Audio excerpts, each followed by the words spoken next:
keuangan syariah, sesi ke-12. Ya, kita akan membahas mengenai penyusunan laporan keuangan entitas syariah, laporan posisi keuangan atau biasa kita kenal dengan istilah neraca. Ya.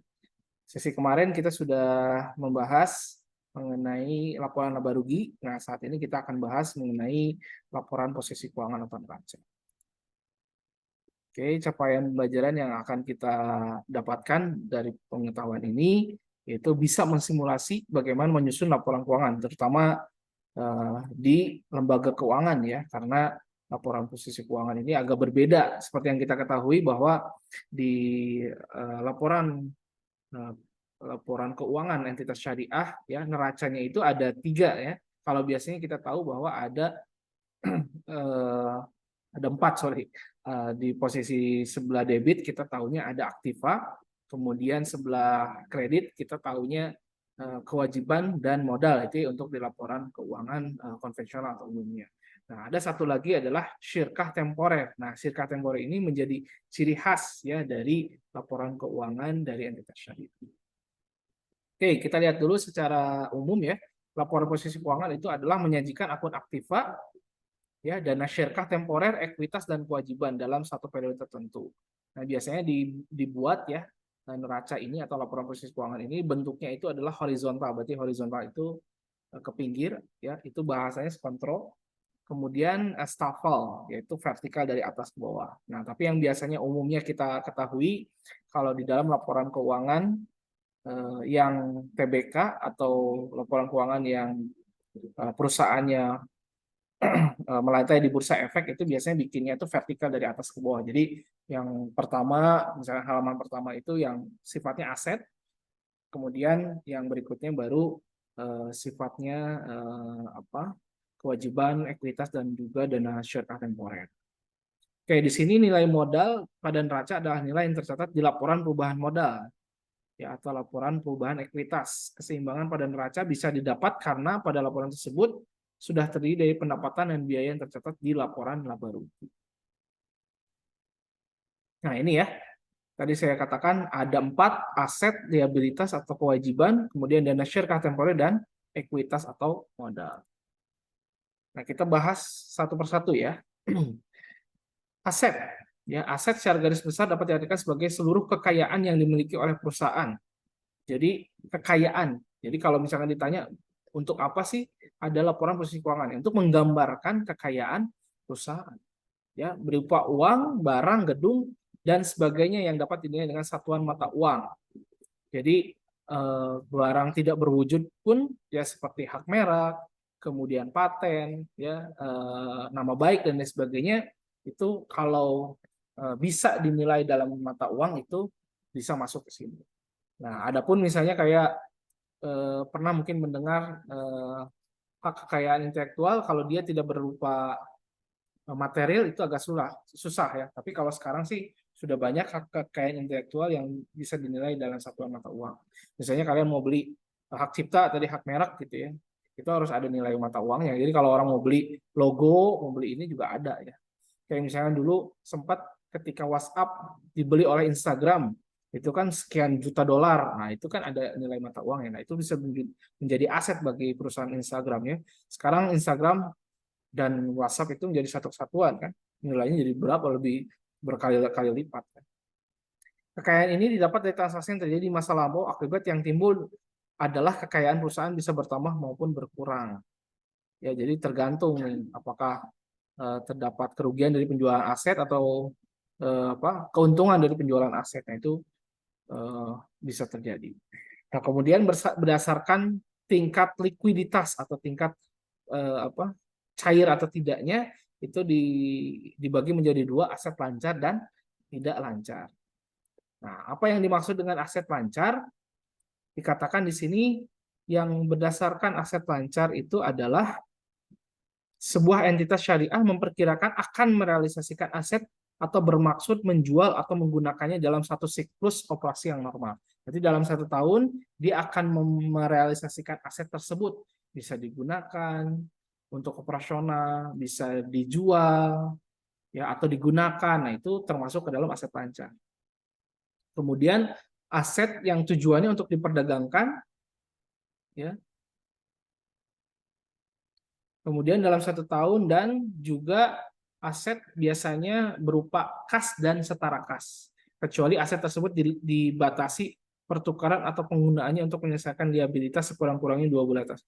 Jadi aset lancar itu adalah aset yang kas dan setara kas, misalkan bank, ya itu juga sebenarnya kas juga, cuman berada disimpan di perbankan. Kecuali si aset itu dibatasi pertukaran atau penggunaannya untuk kewajiban atau membayar kewajiban. Nah, itu bukan aset lancar, berarti di situ aset tidak lancar. Nah, dari kalau 12 bulan itu masih termasuk aset lancar.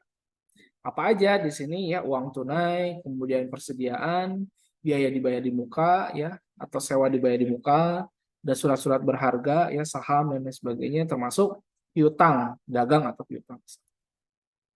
Nah, kebalikannya dari aset lancar yaitu adalah aset tidak lancar.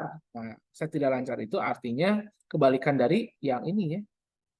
Berarti dia apa saja?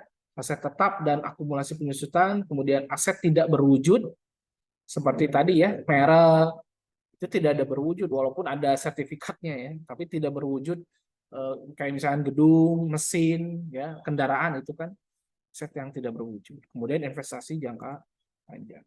Nah, yang tidak berwujud ya ini hak cipta, merek dagang, hak kontrak, franchise, nama baik ya.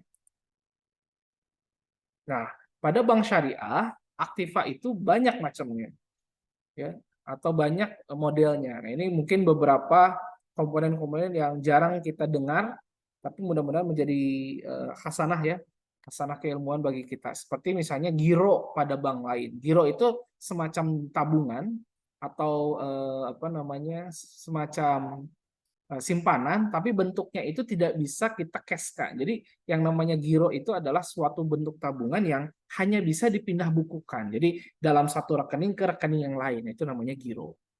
Kemudian penempatan pada bank lain itu kas pada bank lain. Kemudian persediaan, ya ada nggak persediaan ya? Nah, itu kurang lebih seperti itu. Kemudian piutang murabahah, ini piutang piutang usaha dari sistem pembiayaan, bentuknya adalah murabahah. Murabahah ini kan jual beli berarti. Kemudian piutang salam ya, pesanan, kemudian piutang istisna, pengerjaan, kemudian pendapatan, piutang dari pendapatan bagi hasil, piutang pendapatan dari ijarah atau sewa, kemudian mudharabah dan musyarakah. Ini mudharabah dan musyarakah ini adalah pembiayaan yang sifatnya syirkah atau kerjasama. Kemudian ada pinjaman qard, ya pinjaman yang sifatnya sifatnya itu tolong menolong gitu ya. Kemudian penyaluran dana investasi terikat, aktiva produktif, tagihan dan kewajiban akseptasi, ijarah, aktiva istisna dalam penyelesaian, penyertaan pada entitas lain. Ini semuanya bentuk-bentuk aktiva yang ada di entitas bank syariah. Ya, ini tentu saja kalau kita tidak terbiasa membacanya akan agak tidak familiar ya. Yang kita ketahui kan seperti yang tadi ya, seperti uang tunai, cash, kemudian bank, persediaan, itu kan yang umum lah ya. Nah, kalau di entitas syariah memang macam-macam, terutama bank syariah nih. Ada beberapa istilah-istilah syariah ya, istilah-istilah bahasa Arab yang perlu kita sesuaikan. Oke, kemudian kita bahas mengenai liabilitas atau kewajiban. Nah, liabilitas atau kewajiban ini adalah utang entitas syariah yang terjadi di masa kini yang timbul dari peristiwa masa lalu. Penyelesaiannya diharapkan mengakibatkan arus keluar ya dari sumber dana atau sumber daya entitas syariah yang mengandung manfaat ekonomi. Sama seperti aset, kewajiban juga ada lancar dan tidak lancar. Ya, bedanya apa nih? Lancar adalah satu siklus yang sama, berarti 1 tahun. Kemudian tujuannya untuk tujuan perdagangan, jatuh tempo untuk diselesaikan dalam waktu 12 bulan, dan entitas syariah tidak memiliki hak tanpa syarat untuk menunda penyelesaian liabilitas selama sekurang-kurangnya 12 bulan. Ya, seperti hutang tagihan, hutang pajak penghasilan itu dalam waktu 1 tahun. Kemudian kebalikannya dari kewajiban lancar, yaitu tentu saja tidak lancar. Jenis hutang ini berbanding terbalik dengan kewajiban lancar ya. Jadi lebih dari 12 bulan, dan biasanya bentuknya itu hutang hipotek, kemudian obligasi, utang, apalagi banyak lah yang biasanya dalam kaitannya dengan sistem bisnis ya, bisnis yang melibatkan perjanjian yang melebihi 12 bulan. Kemudian ada lagi istilah nih, istilah dari entitas syariah, namanya kewajiban kontingensi. Kewajiban kontingensi ini juga bisa dikatakan sebagai liabilitas luar biasa yang terjadi pada masa depan. Ya, seperti garansi, gugatan, ya. Nah, ini adalah kewajiban kontingensi. Jadi belum terjadi saat ini, tapi bisa saja terjadi di masa yang akan datang. Berikutnya, ya sebelum ekuitas atau sebelum modal kita ada namanya dana syirkah temporer. Nah, dana syirkah ini bukan kewajiban, ya bukan utang kepada pihak lain, bukan juga adalah modal pemilik. Nah, dana syirkah ini bentuknya adalah temporer ya. Temporer ini berarti suatu waktu bisa keluar. Jadi dia terima investasi dari orang lain, disimpan. Bentuknya itu bukan kewajiban, tapi dana syirkah. Jadi dana bersama-sama atau dana yang bisa suatu waktu bisa keluar ya, karena sifatnya ini adalah kerjasama investasi gitu. Dari pihak satu ke pihak yang lain ya. Di dalam akuntansi syariah kita sudah pernah bahas yang namanya dana syirkah temporer. Jadi ada mitra 1, mitra 2, mitra aktif, mitra pasif. Nah, itu namanya dana syirkah temporer. Nanti di situ dana syirkah itu ketika sudah digulirkan dia akan membuat menjadi sebuah pendapatan yang mana itu di dalam pendapatannya itu mengandung bagi hasil. Nah, bagi hasilnya itu tergantung kesepakatan ya. Bisa 10-20, 20 dan lain sebagainya. Nah, yang terakhir tentu saja adalah ekuitas. Nah, ekuitas ini ya seperti yang kita ketahui adalah hak residual atas aset yang ditaksir setelah dikurangi kewajiban dan dana syirkah. Jadi ini adalah sisa dari semua yang ada dalam perusahaan. Jadi itu modal ya, modal pemilik, modal pemilik saham dan lain sebagainya itu adalah di ekuitas. Bukan kewajiban, bukan juga dana syirkah yang berasal dari kegiatan investasi bersama-sama. Oke, apa saja ekuitas? Modal yang di-store, keuntungan yang tidak dibagi atau laba ditahan ya, modal penilaian kembali, modal sumbangan, modal lainnya. Nah, di sini bisa kita perhatikan ya. Contoh di sini contoh Di sini contoh penyusunan laporan posisi keuangan ya. Laporan posisi keuangan di mana di sini ada koperasi ya. Di sini koperasi syariah akan menyusun laporan posisi keuangan tahun 2020. Nah, dibuatlah secara vertikal seperti apa. Nah, di sini kita bisa lihat ya ada akumulasi penyusutan, ada bagi hasil, kemudian bank syariah, cadangan. Nah, ini tentu saja kita perlu membuat atau kita perlu menyusun dulu ya. Perlu menyusun dulu kita perlu sortir apakah semuanya ini adalah termasuk ke dalam laporan posisi keuangan. Ya, ini kas, kendaraan, kewajiban lain, pembiayaan diterima. Nah, yang perlu kita ketahui dulu adalah mana yang termasuk aset, mana yang termasuk kewajiban, mana yang termasuk dana syirkah dan ekuitas. Mana coba ya? Kita lihat di sini. Nah, ini kewajiban lain-lain ya. Ini udah pasti. Kemudian bagi hasil yang belum dibagikan ya. Cadangan dan sebagainya. Nah, untuk lebih jelasnya kita coba lihat, simak ya berikut. Nah, ini adalah bentuk dari laporan posisi keuangan secara vertikal ya. Aset itu terdiri dari aset lancar dan aset tidak lancar. Mana saja yang termasuk aset lancar? Ya. aset lancar, kas dan setara kas, bank syariah. Jadi bank ya, itu juga termasuk aset. Kemudian surat-surat berharga, piutang, pinjaman kod, penyisihan piutang, ijarah ini berarti sewa dibayar di muka, ya, senilai 22. Kemudian aset tidak lancar, aset tetap, kendaraan, inventaris, ada akumulasinya, biaya dibayar di muka, dan jumlah aset tidak lancar sekian. Jumlah asetnya 24. 22 ditambah 24.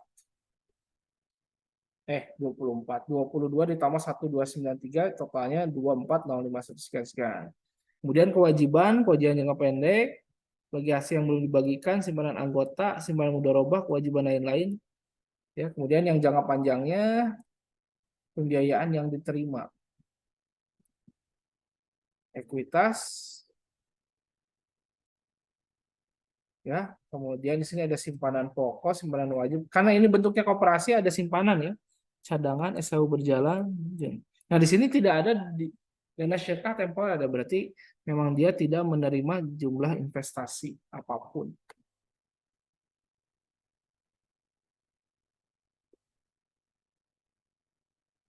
Seperti itu. Ya, itu adalah contoh yang bisa kita bahas ya di dalam laporan keuangan entitas syariah yang berkenaan dengan laporan posisi keuangan. Ya, silakan kalau ada yang mau ditanyakan, mangga. Terima kasih. Wabillahi taufiq hidayah. Wassalamualaikum warahmatullahi wabarakatuh.